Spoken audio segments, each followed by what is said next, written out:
The first gunshot cracked the noonday stillness of Bitter Creek, like a whip followed by a scream that was swallowed by the sudden panicked thunder of hooves on hard-packed dirt. Alvara Trenholm, her hand halfway to the sack of flour she'd come to town for, froze in the doorway of Cromwell's general store.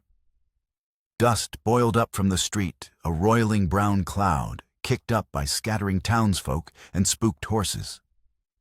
Through the haze, she saw them 3 riders, their faces obscured by grimy bandanas bursting from the First Texas Bank. One man vaulted onto his waiting horse, heavy canvas sacks slung over his shoulder.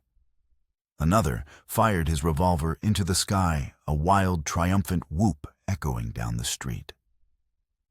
The third, the leader by the set of his shoulders and the cold authority in his movements, was the last to emerge. He paused on the boardwalk, his gaze sweeping the street with an unnerving calm. His eyes, chips of ice above the dark cloth, seemed to find Alvara's for a fleeting, heart-stopping second. He turned to mount, but, as he swung his leg over the saddle, a small object slipped from his vest pocket. It hit the wooden planks with a faint metallic clink, unnoticed in the chaos. He spurred his horse, and the 3 men galloped out of town, leaving behind a shattered window, a cloud of dust, and a silence more profound than the noise it had replaced. People emerged slowly, cautiously from doorways and alleyways. Sheriff Miller, a man whose primary duties usually involved settling disputes over stray cattle, appeared from his office, his face pale. Alvara's own heart was a frantic drum against her ribs. She wasn't a hero, just a bystander trapped by a violence that felt alien to her world of fence posts and cattle drives. But her eyes were fixed on the small, glinting object on the boardwalk, while others clustered around the bank, their voices a rising murmur of shock and outrage. Alvara moved. She stepped out of the store, her boots quiet on the dusty planks, and walked to where the robber had stood. It was a locket. Small, silver, and oval-shaped, tarnished by time, but intricately engraved with the image of a soaring eagle. She picked it up. The metal was cool against her palm. Her thumb, rough and calloused from years of ranch work, traced the familiar design. A knot of ice formed in her stomach. With trembling fingers, she pressed the tiny clasp. The locket sprang open. Inside were 2 miniature portraits. On one side, a handsome, dark-haired man with a confident smile, her father Benjamin Trenholm as a young man. On the other, a woman with kind eyes and hair the color of sun-cured hay. It was a face she knew only from a single faded photograph kept in her father's desk drawer. Her mother, Ilara, who had died in a wagon accident when Alvara was just 10 years old. This was her mother's locket. The one her father had told her was lost in the wreck, buried forever under the splintered wood and Texas soil.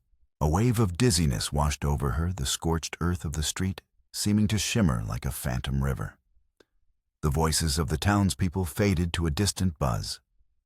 The bank robbery, the stolen money, the fear, it all dissolved, replaced by a single shattering question.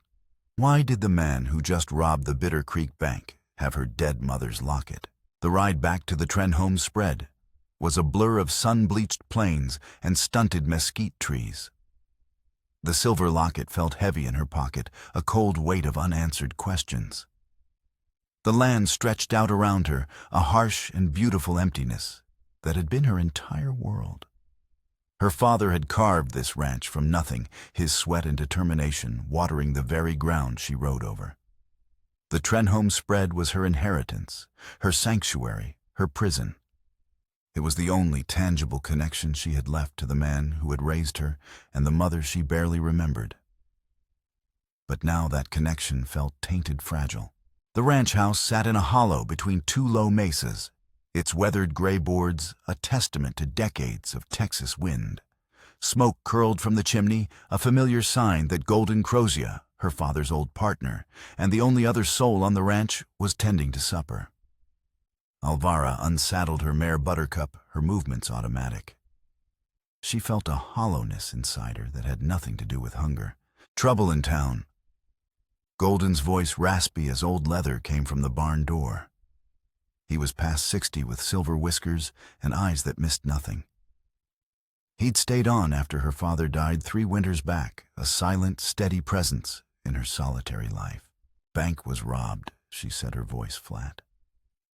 She hung the saddle on its peg, avoiding his gaze. Anyone hurt? Don't think so. Sheriff was still sorting it out when I left. He studied her for a long moment, his hawk-like eyes narrowing. You look like you've seen a ghost. Alvara's hand went to her pocket, her fingers closing around the locket. She wanted to show him to share the impossible weight of it, but the words wouldn't come. How could she explain something she didn't understand herself? Just tired, she lied. The heat. Golden grunted, unconvinced, but let it drop. Supper's on, and a man came by while you were gone. Fella by the name of Kane. The name stirred a vague unease. Silas Kane, that's the one. Said he'd be back tomorrow. Something about a business proposition. Alvara's stomach tightened. Silas Kane was a name that carried the scent of dust and decay. He'd been buying up smaller ranches all over the county, his acquisitions always preceded by a string of misfortunes for the previous owners, wells going dry, cattle, sickening fences mysteriously cut. People whispered he was a vulture circling until his prey was too weak to fight back. And now he was circling the Trenholm spread. The next day, Kane arrived as promised, riding a magnificent black stallion that was as sleek and menacing as its owner. He was a man of contrasts, dressed in the expensive tailored suit of an Eastern businessman, but with the cold, predatory eyes of a wolf. He dismounted with an easy grace, his polished boots sinking into the dust of her yard, as if claiming it. Miss Trenholm, he said, his voice as smooth and oily as a snake's belly. He removed his hat, revealing dark hair slicked back from a high forehead. Silas Kane. A pleasure to finally make your acquaintance. Alvara stood on the porch, her arms crossed, making no move to invite him in. What do you want, Mr. Kane? A slow smile spread across his face, a smile that didn't reach his eyes. Direct. I appreciate that. I won't waste your time, Miss Trenholm. I'm here to make you an offer for this land. His words hung in the dry air, polite on the surface, but carrying the chilling undertone of a threat. He gestured to the surrounding land, a sweep of his hand that was both appreciative and dismissive. It's a fine piece of property. A bit run down, perhaps, but the real value, as I'm sure you know, is in the water. The Trenholm spread sat atop the only reliable aquifer for 50 miles. The creek that cut through her north pasture was the lifeblood of the entire region. Her father had called it their legacy, the one thing that made their hardscrabble life possible. The ranch isn't for sale, Alvara said, her voice hard. Kane's smile tightened. Everything is for sale, my dear, for the right price. I'm prepared to be very generous. Enough for you to start a new life in a city somewhere a woman of your disposition might be more comfortable. The condescension in his tone made her blood simmer. He saw her as an obstacle, a stubborn girl in a man's world who needed to be brushed aside. My disposition is just fine right where it is. This is my home. You're wasting your breath. He took a step closer to the porch, his voice dropping to a confidential murmur. Let me be frank. Running a ranch of this size is a difficult business for a lone woman. Things happen. Accidents. Unfortunate events. It would be a tragedy to see all your father's hard work come to nothing. It was no longer a veiled threat. It was a promise. Alvara's hand instinctively drifted toward the Colt Peacemaker, holstered on her hip, a habit born of a lifetime of self-reliance. That sounds like a warning, Mr. Kane. It's an observation, he corrected smoothly. And an offer. Think about it. He placed his hat back on his head, gave a mock bow, and turned to leave. I'll be in touch. She watched him ride away, the dust settling in his wake, a cold dread creeping into her heart. Her father's legacy, her home, was now under siege.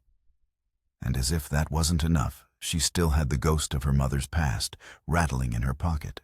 The first accident happened a week later. Alvara was riding the north fence line when Buttercup suddenly shied, her ears pinned back. Alvara looked down and saw a section of barbed wire, not broken, but cleanly cut. A dozen of her best cattle had wandered through the gap and onto the neighboring scrubland. It took her the rest of the day to round them up, her anger a hot coal in her gut.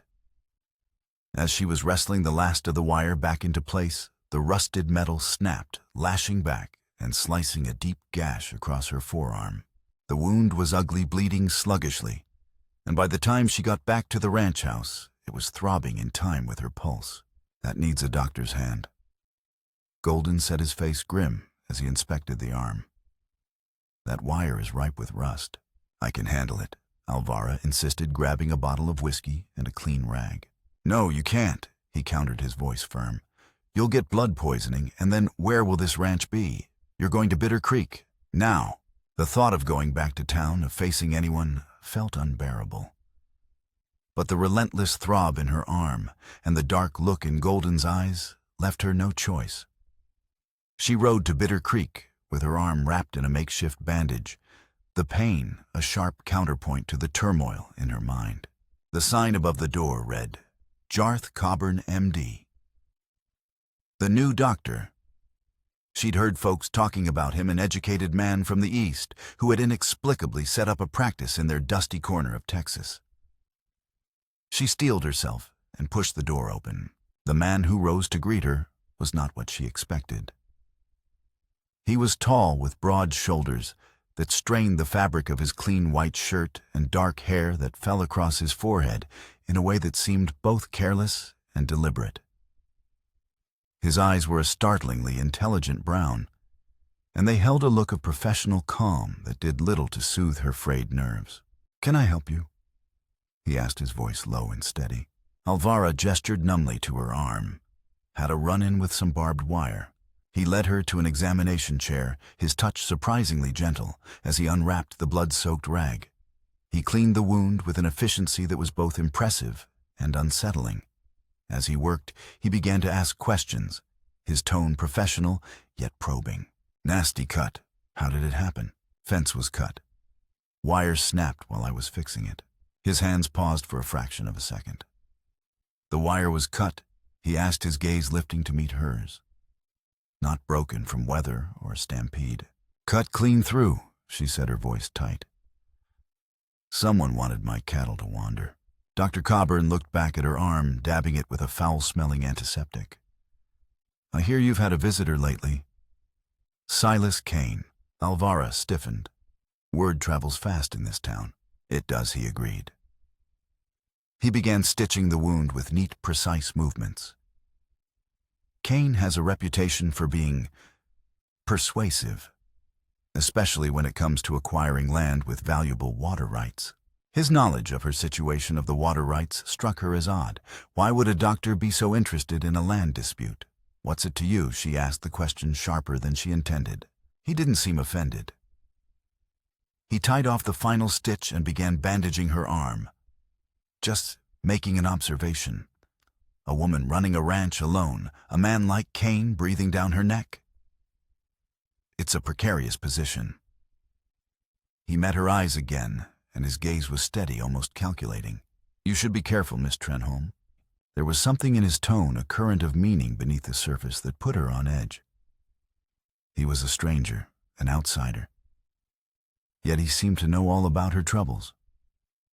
As she left his office, her arm aching and her mind spinning, she couldn't shake the feeling that Dr. Jarth Coburn was more than just a town doctor. And in a world where her father's legacy was under attack and her mother's past was a chilling mystery, another unknown was the last thing she needed. Kane's war of attrition began in earnest. A week after the fence was cut, Alvara found one of her smaller wells fouled with the bloated carcass of a coyote. It was a clear message, a deliberate act of cruelty designed to contaminate her water and terrorize her. She and Golden spent 2 days dragging the animal out and attempting to purify the well. But it was a lost cause. The water was tainted, useless. The pressure mounted a slow, crushing weight. Every morning, Alvara woke with a knot of dread in her stomach, wondering what new violation she would discover. She started carrying her rifle with her everywhere, the cold steel, a constant grim companion. The strain began to wear on her, carving new lines of exhaustion around her eyes. She felt isolated, a lone defender of a crumbling fortress.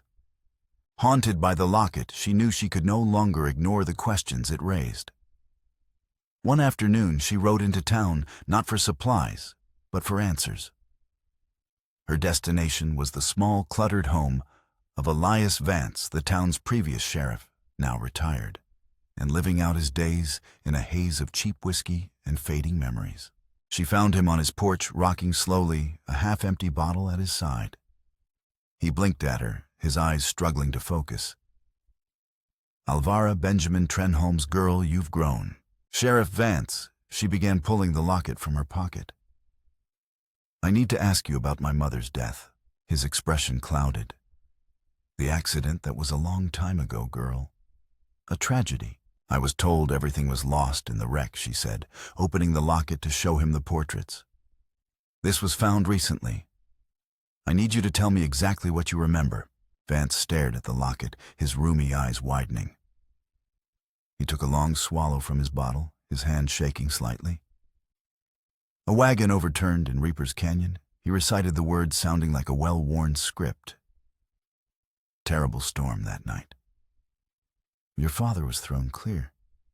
Your mother, she was trapped beneath it. Did you see her body?" Alvara pressed. He shifted uncomfortably in his chair. "Benjamin wouldn't let anyone near.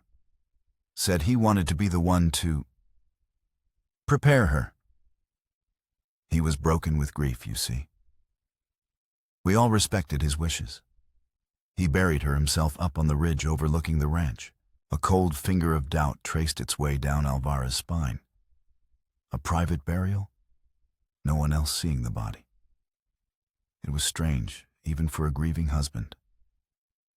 Were there any other tracks at the scene? Anyone else who might have been there?" Vance shook his head a little too quickly. "Just the wagon tracks. It was a clear-cut accident, girl. The storm washed everything else away. You should let it be. Some things are better left buried." His evasiveness only fueled her suspicion. She left him on his porch and went to the sheriff's office, hoping to find the official report. The current sheriff, a young man who owed his position to men like Silas Kane, was unhelpful. The records from that time were misplaced, he claimed, lost in a courthouse fire years ago. It was another dead end, another closed door. That night, back at the ranch, Alvara forced open the locked drawer of her father's desk. It felt like a violation, but she had to know. She sifted through old papers, deeds, receipts, letters, until she found it, a thick, leather-bound ledger where he had meticulously recorded every detail of the ranch's business. She spent hours poring over the brittle pages, the faint scent of old paper and ink filling the quiet room. Near the back, in a section detailing the ranch's original purchase, she found an entry that made her blood run cold. It was a list of initial investors and partners. At the top of the list was his own name, Benjamin Trenholm. Beside it, another name was written in her father's familiar script, then aggressively scratched out, the ink bleeding through the page like a dark wound. But she could still make out the letters. Coburn. The name hit her like a physical blow.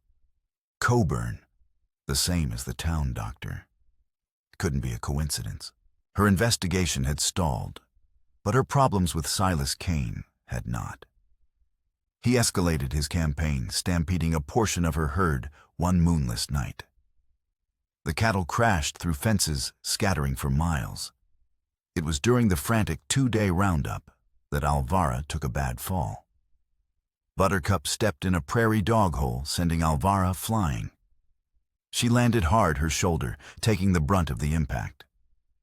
The pain was excruciating, a white-hot agony that left her breathless. Golden found her and helped her back to the house, his face a mask of worry. "Your shoulder's out of its socket. There's only one man who can fix that." She knew he was right. The thought of facing Dr. Coburn again armed with the knowledge of his family name in her father's ledger, filled her with a mixture of dread and grim determination. She needed his help, but this time she had questions of her own. He set her shoulder with a swift, practiced movement that made her cry out a sharp, involuntary sound she immediately hated. As he worked binding her arm securely to her chest, she found her voice. "Your name is Coburn," she stated, not a question, but an accusation. He didn't look up from his work. "It is. My father had a partner once, a man named Coburn. The name is in his ledgers." Jarth finished tying the bandage and finally met her gaze. His expression was unreadable, a carefully constructed wall of professional detachment. "Is that so? He was your father, wasn't he?" The pieces were slotting into place, forming a picture she didn't want to see. His unusual interest in her land, his pointed questions about Kane, his sudden appearance in Bitter Creek, it was all connected. "You're here because of him. You think my father cheated him." He stepped back from her, his face a cold mask. He walked to the window, staring out at the dusty street as if weighing his words. When he turned back, the calm doctor was gone, replaced by a stranger with eyes as hard and unforgiving as the Texas landscape. "Cheated him." Jarth's laugh was a sharp, bitter sound, devoid of any humor. That's a rather gentle way of putting it. He crossed the room and stood before her, his presence suddenly menacing. "You want the truth, Miss Trenholm. I'll give you the truth. My name is not Coburn. It's a name I took from my mother. My real name, my father's name, is Jarth Kincaid." He let the name hang in the air between them. Alvara searched her memory, the name Kincaid stirring nothing. "My father, Elias Kincaid, was Benjamin Trenholm's partner." He continued, his voice low and venomous. "They built this ranch together, sweat for sweat, dollar for dollar. But your father was a greedy man. He wanted it all. The land, the water, everything. So he betrayed Elias, left him for dead in the desert during a survey trip, and rode back to town claiming his partner had abandoned the enterprise. He forged my father's signature on the deed and stole everything we had." Alvara stared at him, her world tilting on its axis. Her father, the man she had revered, a thief, a murderer. "No," she whispered. "That's not true. He wasn't like that." "Oh, he was exactly like that," Jarth sneered. "But that's not even the best part of the story. You want to know about the famous wagon accident, the one that took your sainted mother." He leaned closer, his eyes burning with a cold fire that had been banked for years. "The woman who died in that canyon was not your mother, Alvara. It was my mother. She was running away with Benjamin Trenholm, taking me with her. He had filled her head with lies about my father, seduced her, and convinced her to leave. But someone found out. Someone stopped them. The accident was murder. Benjamin killed my mother to silence her, then concocted the story about the storm to cover his tracks. He raised you on a throne of lies built on the bones of my family. Every word was a hammer blow shattering the foundations of her life. The locket. It wasn't her mother's. It was Jarth's mother's. The robber.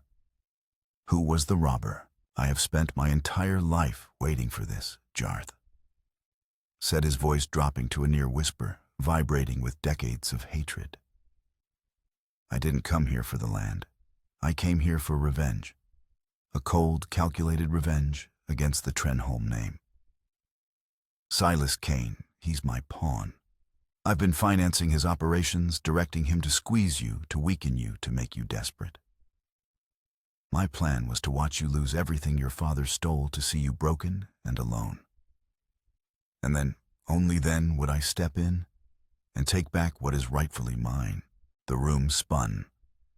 The man who had stitched her arm, who had set her shoulder, who had looked at her with something she had almost mistaken for concern, was her sworn enemy. He had orchestrated her suffering, watching from the shadows, like a patient predator. Her father was a villain. and the man she was beginning to feel a dangerous, undeniable pull towards wanted nothing less than her complete and utter destruction. Alvara's world had been reduced to rubble. She stumbled out of Jarth's office, the truth a poison in her veins. Her father, the man she'd idolized, whose memory was the bedrock of her identity, was a thief, a seducer, a murderer. And Jarth, the man who had revealed this devastating truth, was the architect of her ruin, a specter of vengeance returned to claim his due. The growing fragile connection she'd felt with him was now revealed as a monstrous deception. She rode back to the ranch in a daze, the familiar landscape appearing alien and hostile. The mesas, once symbols of steadfast strength, now seemed like silent knowing judges. The ranch itself, the legacy she had fought so hard to protect, was not a birthright, but stolen property tainted by blood and betrayal. Golden met her at the barn, his weathered face etched with concern, as he saw her pale, shattered expression and her arm bound tightly to her chest. What did the doctor say? He said my father was a liar and a killer. She answered the words sounding hollow and foreign in her own mouth. She slid from Buttercup's back, her legs unsteady. Leaning against the warm flank of her horse, she told him everything. The real story of the partnership. Of the murder disguised as an accident, Jarth's cold-blooded quest for revenge. The old man listened without interruption, his gaze fixed on the distant horizon. When she finished, a heavy silence fell between them, broken only by the whisper of the wind through the eaves of the barn. She expected shock denial, anything but the profound, weary sadness that settled over his features. He told you the truth? Golden said, his voice raspy with ancient grief. Alvara stared at him, a fresh wave of betrayal washing over her. You knew all this time, you knew. I pieced most of it together over the years. He admitted, his eyes filled with a deep, abiding sorrow. Benjamin. He wasn't a bad man at his core, but he had a hunger in him, a desperation to make something of himself that sometimes made him blind to right and wrong. Elias Kincaid was his friend, but Benjamin saw the water on this land, and it drove him mad with greed. He told me Kincaid ran off, but the story never sat right.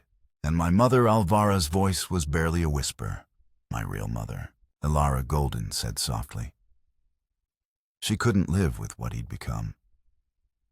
After he came back without Kincaid, something broke in her. She took you and left him one night, went back to her family in San Antonio. Benjamin told everyone she'd died. It was easier than admitting his wife had left him. The woman in the wagon. That was a terrible, separate tragedy he twisted to his own purpose, a second lie to bury the first. The weight of it all was crushing. Her entire life was a fiction crafted by a man she never truly knew. She was alone, defending a legacy of sin against an enemy who held all the cards. Meanwhile, in Bitter Creek, Silas Kane was growing impatient. His attacks had weakened Alvara, but she hadn't broken. He went to confront Jarth, finding the doctor in his office, cleaning surgical instruments with a grim focus. She's still holding on, Kane said, forgoing any pleasantries.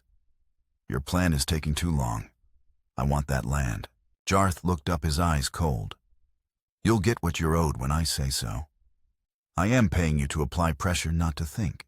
A flicker of resentment crossed Kane's face. He was a proud man, and being treated as a hired thug chafed at him. A suspicion long simmering came to the surface. This is more than business for you, isn't it? This is personal. You want to destroy the girl, not just her ranch. My motives are my own. Jarth replied, his tone a clear dismissal. But Kane had seen enough. He'd seen the way the doctor watched Alvara in town, the strange intensity in his gaze.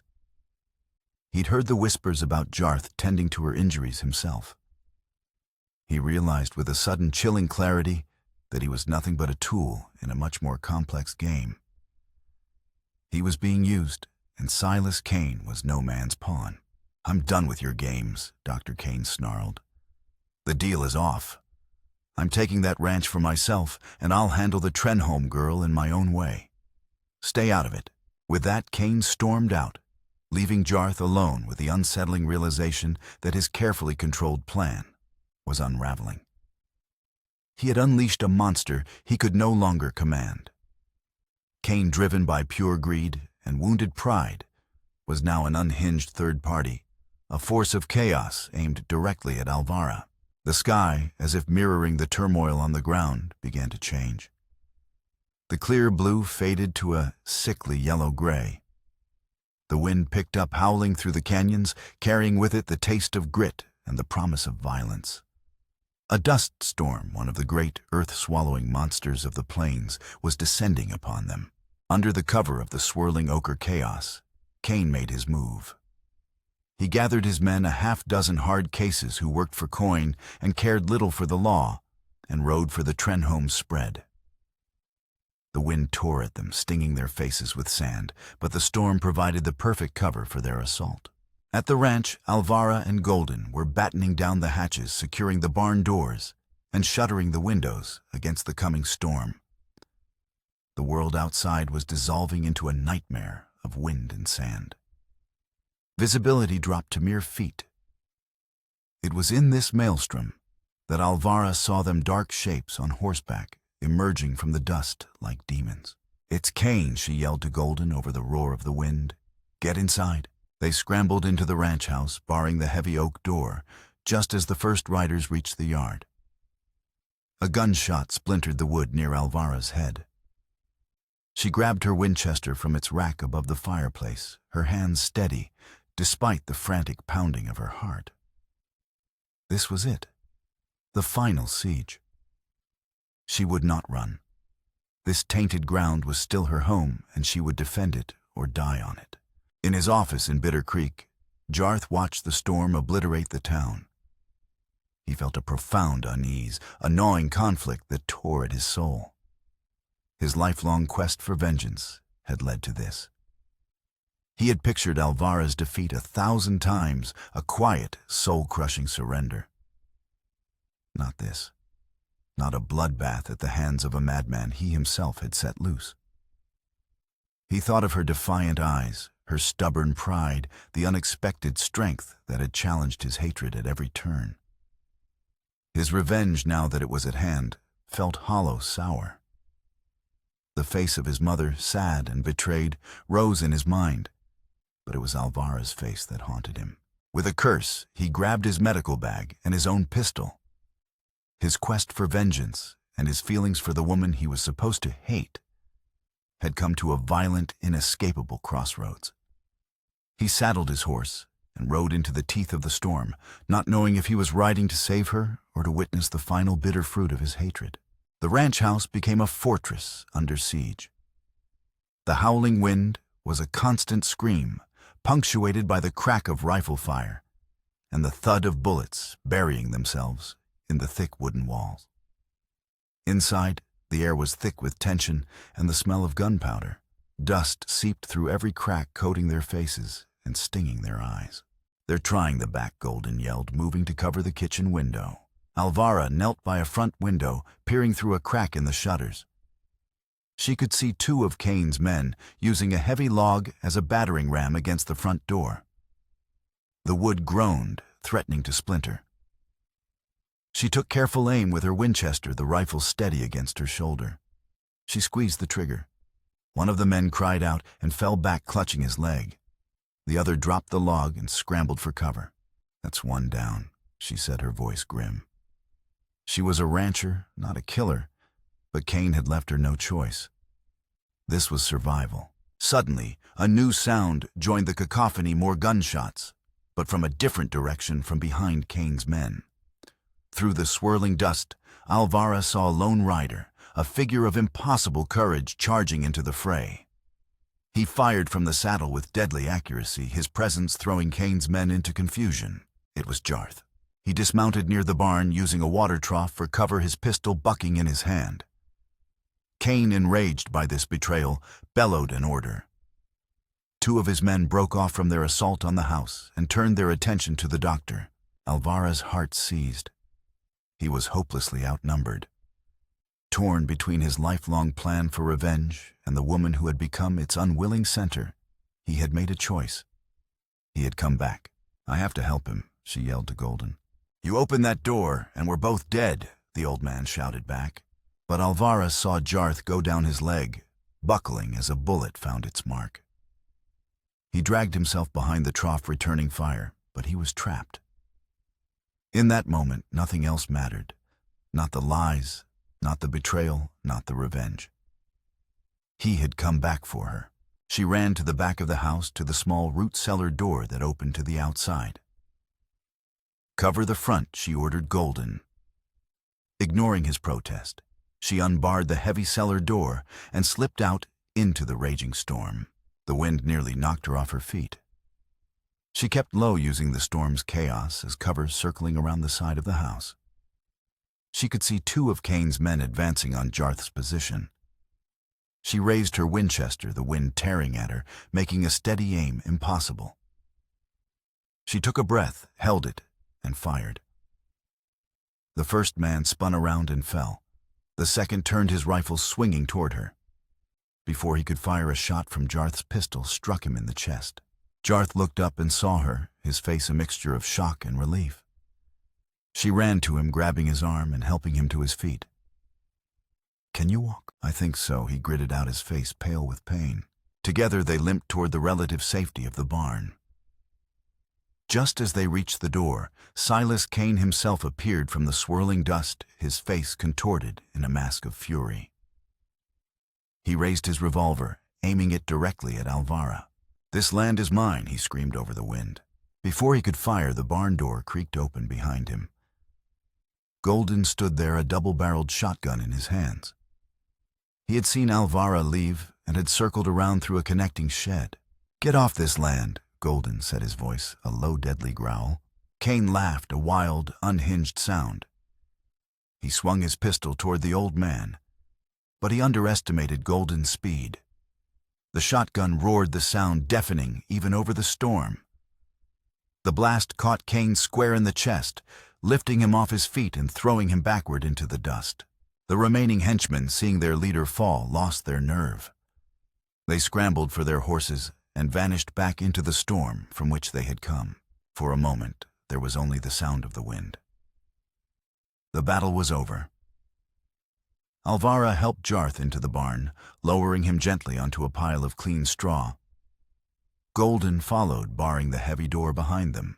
In the sudden dusty quiet of the barn, and the 3 of them looked at each other, survivors of a war none of them had truly wanted. Jarth slumped against the wall, his face beaded with sweat. Alvara tore a strip from her shirt and began tending to the wound in his leg. It was Golden who broke the silence, his voice heavy with the weight of years. "I should have told you sooner, Alvara. All of it. Why didn't you?"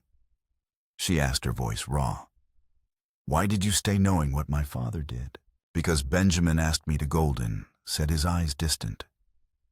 "The day your mother left, he broke down. Confessed everything to me about Kincaid, about the lies. He was a man drowning in his own sins. He made me promise to stay on, to watch over you. He was terrified that the past would come back one day to claim you. He knew he didn't deserve forgiveness, but he hoped by God that you would be safe. Staying here, protecting you. It was my way of honoring the good man I knew was still buried somewhere inside him." The secondary twist landed softly in the storm's aftermath. Golden, her silent guardian, had been protecting her not just from stray cattle and harsh winters, but from the consequences of her father's sins. She looked from Golden's guilt-ridden face to Jarth, who was watching her.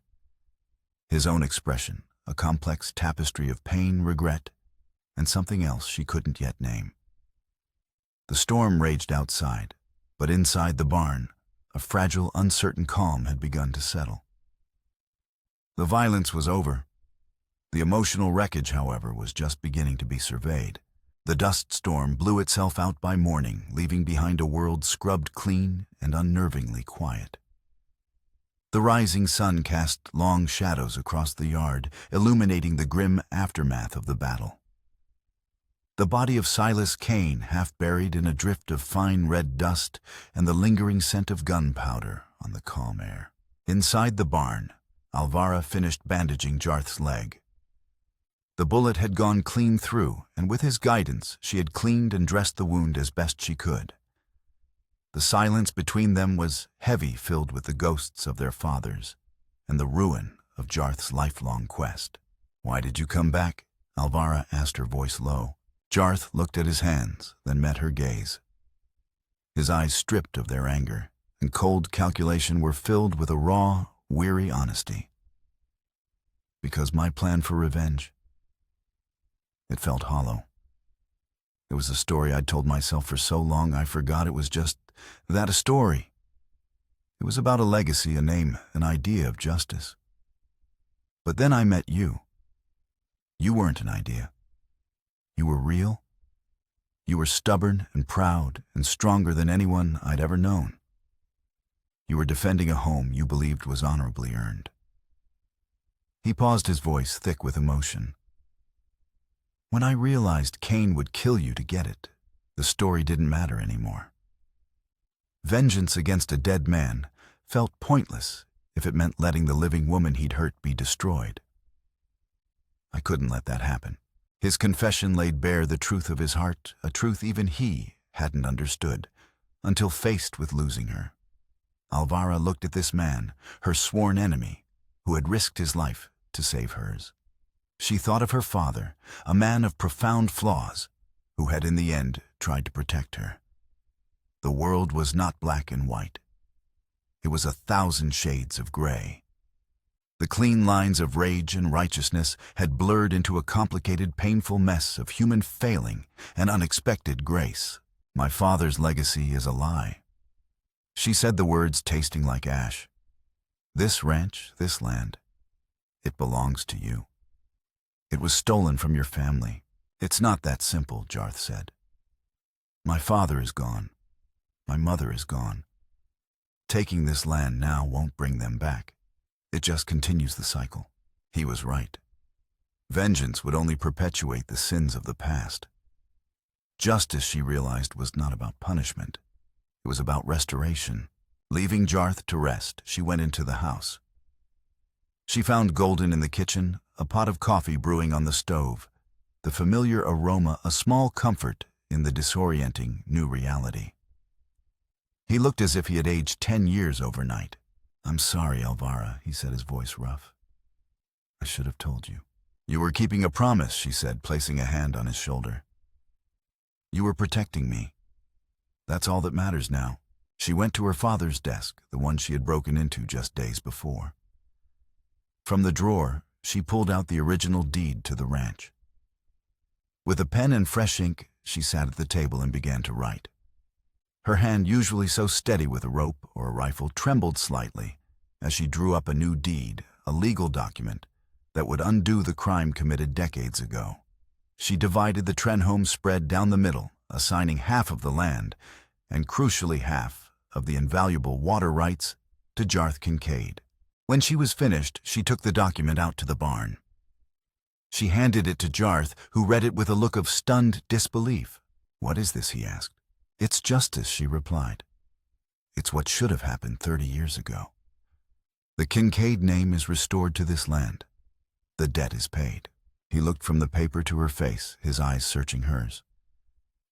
"You would just give it away." "I'm not giving anything away," she said.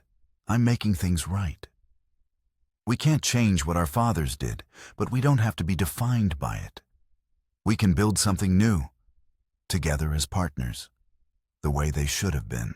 The offer hung in the air, a bridge across a chasm of pain and betrayal. It was an act of grace so profound it left him speechless. In her, he saw not a desire for revenge or retribution, but a strength rooted in forgiveness. He slowly nodded, accepting not just the land, but the chance for a future untethered from the ghosts of the past. Their future as a couple remained an unspoken, uncertain possibility, but for the first time, it was a future built on a foundation of truth. Later that day, Alvara took a shovel and walked to the lonely grave on the ridge overlooking the ranch, the grave she had always believed was her mother's. Now she knew it was empty, a monument to a lie. She continued past it, walking until she found a quiet spot under an old gnarled oak tree. With her own hands, she dug a small hole in the dry Texas soil. She took out the silver locket. For a moment, she held it, the faces of her father and Jarth's mother staring up at her. It was a symbol of all the secrets, the pain, the stolen lives. It was the past. With a final quiet breath, she placed the locket in the earth and covered it over. She was not burying a memory, but letting go of a burden. Her true mother was a ghost. She might never know her father, a man she had to learn to forgive. But her future was her own. She could build it on her own terms, on a piece of land that was no longer defined by theft, but by restoration. She stood brushing the dirt from her hands and looked out at the sprawling ranch below. The late afternoon sun bled across the horizon, painting the mesas in shades of gold and rose. Half of it was hers. Half of it was his. It was a new beginning, born from the ashes of a bitter end.